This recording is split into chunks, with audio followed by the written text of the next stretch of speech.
Hello, friends and followers. So, today's musings, I want to talk about being a parent, specifically like kind of babies. I'm a dad of three. My youngest is 4 now. My eldest is 13. And my lad is 11. So I've, got a good bit of experience and knowledge that, I thought I'd pass on. I hope that fellow parents out there can nod in agreement to some of this. And for some of you out there contemplating, that you're thinking about having a kid and, this kind of stuff, I hope this gives you a bit more of a picture than what I had. So when you're first considering having a kid, like me and my wife, we discussed it and we wanted to have a baby together. And, I was in my 30s. I'd looked after niece and nephews. I wasn't dense, I wasn't stupid. I understood that babies would be hard work. I understood what, kind of would go into that. But there's the idea in your head thinking you know how hard it's going to be, and then there's actually it happening, and then you actually have a little life that you have to look after and is completely dependent on you. And I wish some people had highlighted some of these things to me, so hopefully it helps with some of you. The first thing to think about is cost. Sounds obvious, but it isn't. I had no idea how expensive nappies are, okay? And I had no idea on the different types of nappies that were available as they grow into, and there's different sizes and different stuff like that. If you go to the nappy aisle in a supermarket, just have a browse down there if you've not got a kid and you're thinking of having one, and just first of all look at all the different range of nappies and stuff like that. You're going to have to wrap your head around all that kind of stuff. And it's like you go through so many of them. When they finally learn to, when they're potty trained, which I think my youngest did when she was 3, that's 3 years of buying nappies. And you get excited, and I mean excited when there are deals, when there are offers on in the supermarket, when it's like 2 packs for like 15 quid. Fantastic, that buy as many as you can, stock up for a bit, because you're probably going to go through 10 a day. All right. Baby wipes, you're going to be needing them, cleaning, wiping, things like that. The creams for when they get sore bums and stuff like that. Talcum powder, baby food.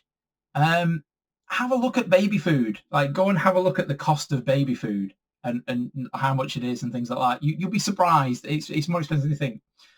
Now, one of the interesting things that I want to raise as well is breast milk. Now, as a bloke myself, even I'd heard the phrase like breast is best. I kind of understood that apparently like babies, it's better if they're breastfed. It's good for them, all the nutrients and stuff like that. What I didn't know as a bloke was that not all women can do it. It's not just a given, and they might not know that they can't until they try, and then it becomes apparent. So then you have to start going into the baby milk powder, kind of the formula kind of stuff, which is redonkulously expensive. And it's an essential. You have to feed your baby. So you are going to be spending money on this stuff. And it's like 10, 15 quid a tub sometimes. And you go through quite a lot. It's a while before they can get to like milk from the supermarket, where it's like a £1.50 for 4 pints or whatever. We're talking like 10 quid a tub, and you're spending that possibly twice a week, I think, maybe. It's been a little while, 4 years, but yeah, it's a lot. It's a lot of money. So that's just nappies, keeping them clean, baby wipes and things like that, baby food, keeping them fed, milks, clothes. Many of you will get excited, as I did, and go out and find these little baby outfits. Like, I got Darth Vader ones and Boba Fett ones and all sorts of stuff. Oh, they'll be adorable in that. Yeah, they're going to throw up and poo a lot. And I mean a lot. All them lovely outfits that you want to keep pristine, they're going to probably wear it for about an hour or two before something happens, and then you're going to be putting another one on. Don't get overly hyped. You want a lot of baby grows, a lot of outfits. You're going to be changing a lot and putting them in the wash. So don't get too excited. Obviously have some phase, but they're probably not going to wear it for long. Trips out. Nobody told me on this. So if you're going out with a baby and a young one, it is a military grade operation. You have got to take things like your bottle warmer, because if they get hungry when they're out there and, you can't breastfeed and you've got to have a bottle, you need to warm the bottle up some way. So you've got the bottle warmer, you've got to change your clothes, you've got some food, if they're out of bottles and they're like, baby food and they get more hungry or whatever.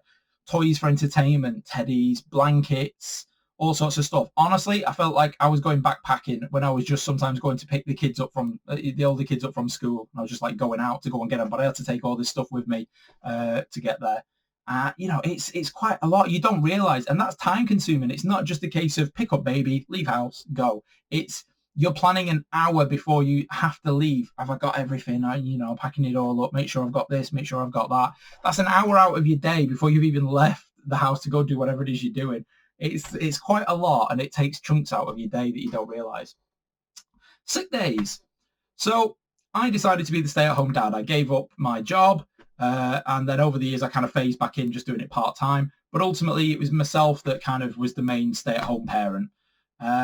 My hat goes off to all those single parents that do not have, say, a support network around them in terms of like a mum or a dad to help with childcare or anything like that. They are literally solo. They are doing that on their own. I do not know how that is possible. I know there are people out there that have done it. So you're just a star. You're amazing how you did that on your own, because I had help around me, but it was still damn hard work, because no one tells you about if you get sick, if you're the main parent looking after them. Okay, if your partner, who is the one that goes to work, like my wife was, if she got sick, she calls in sick to work, all right? But if she's going to work as normal and I get sick, it's a bit like, well, she couldn't take time off because, of her job and the responsibilities of what she had.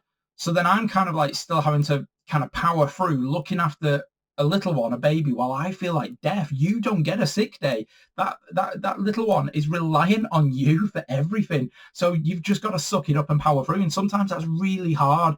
Think about some of them really horrible colds you've had. I'm not going to go into the debate about man flu and all that kind of stuff. I know there's loads of ladies out there that kind of like to throw that on there. Oh, I would just have a paracetamol and power on. All right. You too, sometimes, ladies, when you have really bad cold days, your head's filled with fluff and cotton wool and you can't think straight.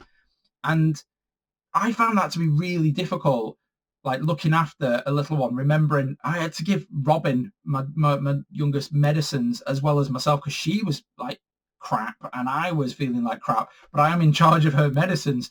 So I had to write it down on a whiteboard, what time and amount I'd given, so I didn't, overdose her.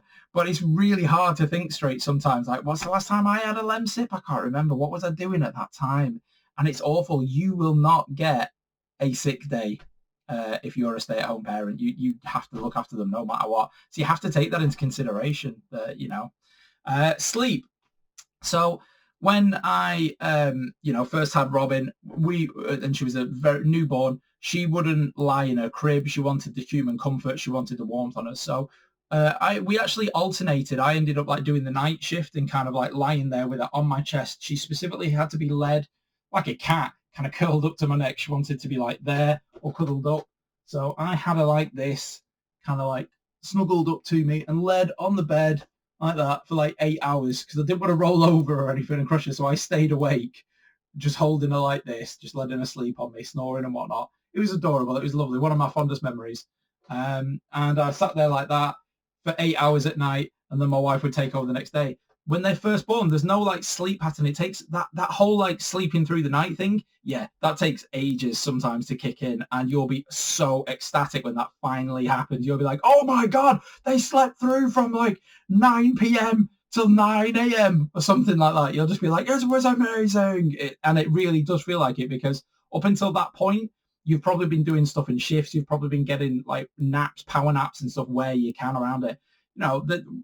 In the first weeks of her being born, I was led like this, staying up till late at night. And Stranger Things had just come out, and I binge watched like the first four or five episodes. I was like led there like that, watching it on my iPad, trying to keep awake the night that it came out, which was great. One of my favorite memories as well of binge watching it before anyone else, before it got spoiled. So yeah, just take that into consideration. Sleep. It's going to be difficult. You're going to have to come up with patterns. You're going to become irritable with your partner because you're exhausted all the time. All right. Now, then comes the fun thing of multiple children. Say you've had one, you've got them to a certain state. Maybe you've had two. It's more exponential trouble the more children that you've got. Obviously, children are a blessing. I'm not saying, I'm not negating that, but I'm making sure that we all see the pictures on Facebook of the nice pictures, the photos, the fun days out. not many people talk about the other side of stuff. That's what I'm doing right now because I wish somebody had for me. I'm not saying it would have affected anything, but it would have been nice to know. Yeah, bigger car. Didn't realise until we had Robin. Obviously, we would get to a point where the car that we had wouldn't fit 3 children and 2 adults. Car seats take up quite a lot of room. My eldest is getting to 13. She's near enough as tall as me. I think she's taller than her mum now. My lad, he's getting 11. His growth spurt is kicking in, I think, now. He's eating enough anyway. So he's either that or hollow legs. And, it takes up a lot of room in the car. So we eventually then needed to get a bigger car to be able to ferry the entire family on days out and stuff like that. That's not something that I actually thought about, like, would happen. And it didn't happen immediately. It was like only once my elder 2 were a certain size and everyone was all kind of like that. So food for thought, you look at your transport, you're going to have to probably upgrade that at some point. Might not be immediately, but if you're going to have a kid, you've got to take that into consideration. If you're going to have more than 1 kid and things like that. So if you've got 2 and then your third comes along, this is what I'm talking about. Suddenly that car that's been fine, 2 in the front, 2 in the back, no issues. Now you're going to have to look in a bigger car. Okay.